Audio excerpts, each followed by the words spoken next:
চলতি অর্থবছর শেষ হওয়ার আগেই আন্তর্জাতিক মুদ্রা তহবিল আইএমএফ-এর চাপে ৬৫ পণ্যের ওপর ভ্যাট বাড়ানোর সিদ্ধান্ত নিয়েছে সরকার। এতে ক্ষুব্ধ সংশ্লিষ্ট খাতের ব্যবসায়ীরা। তারা বলছেন, এমন সিদ্ধান্ত তাদের ওপর জুলুম। একই সঙ্গে ভ্যাটের চাপ গিয়ে পড়বে সাধারণ মানুষের ওপর।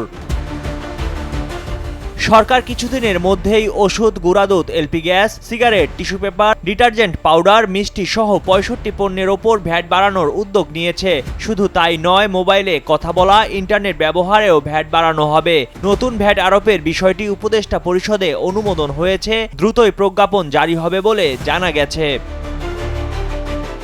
এছাড়া অভ্যন্তরীণ বিমান ভাড়ায় শুল্ক ৫০০ টাকা থেকে বাড়িয়ে ৭০০ টাকা, সার্কভুক্ত দেশগুলোর ক্ষেত্রে ৫০০ টাকা থেকে বাড়িয়ে ১০০০ টাকা এবং আন্তর্জাতিক ফ্লাইটে ৩০০০ টাকা থেকে বাড়িয়ে ৪০০০ টাকা করা হতে পারে। অন্যদিকে রেস্তোরাঁয় ভ্যাট ৫% থেকে ১৫% করার পরিকল্পনা রয়েছে। নন এসি হোটেলের বর্তমান ভ্যাট ৭.৫% থেকে দ্বিগুণ বাড়িয়ে ১৫% করা হতে পারে।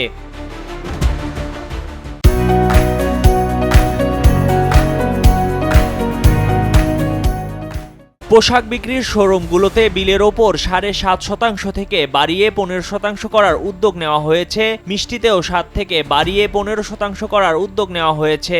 এমন অবস্থায় বাংলাদেশ রেস্তোরাঁ মালিক সমিতির মহাসচিব ইমরান হাসান কালের কণ্ঠকে বলেন, এটা করা হলে স্মরণকালের চরম জুলুম করা হবে। তিনি বলেন, বাংলাদেশে এখন ব্যবসা করে টিকে থাকাই কষ্ট। এখন যেখানে মূল্যস্ফীতি নিয়ন্ত্রণে নেই, সাধারণ মানুষের জীবনে নাভিশ্বাস, সেখানে ৫% ভ্যাটও বেশি। তিনি আরও বলেন, রাজস্ব আদায়ে চাপের চেয়ে সরকারের ব্যয় কমানো উচিত। আমলাদের বেতন বৃদ্ধি, গাড়িবিলাস এগুলো রাষ্ট্রের সুশাসন দিতে পারেনি কোনোদিন। ভ্যাট চাপিয়ে দেওয়া হচ্ছে স্টেক হোল্ডারদের সঙ্গে আলোচনা না করেই। তাহলে আইনের শাসন কোথায় গেল? এমন প্রশ্নও রাখেন তিনি। ব্যবসায়ীরা বলছেন, জুলাই আগস্ট মাসে শিক্ষার্থীদের আন্দোলনের কারণে ৪ থেকে ৫ মাস ধরে ব্যবসায় মন্দা গেছে। ব্যবসা বাণিজ্য যখন স্বাভাবিক হতে শুরু করেছে, তখন কর বাড়ানোর মতো আত্মঘাতী সিদ্ধান্ত নিতে যাচ্ছে সরকার।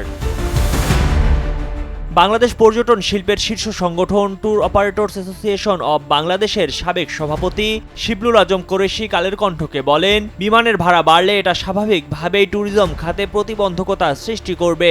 প্রতি টিকিটে ২০০ থেকে ৫০০ টাকা হিসাব করলে হবে না, কারণ পরিবারের সবাই মিলে যখন ঘুরতে যান তখন টাকার পরিমাণটা বেড়ে যায়। যদি টিকিটের ওপর ভ্যাট বাড়ানো হয়, তাহলে এ খাতের ব্যবসায়ীরা টিকে থাকতে পারবে না বলে মত দেন তিনি। ময়ূখ ইসলাম, কালের কণ্ঠ।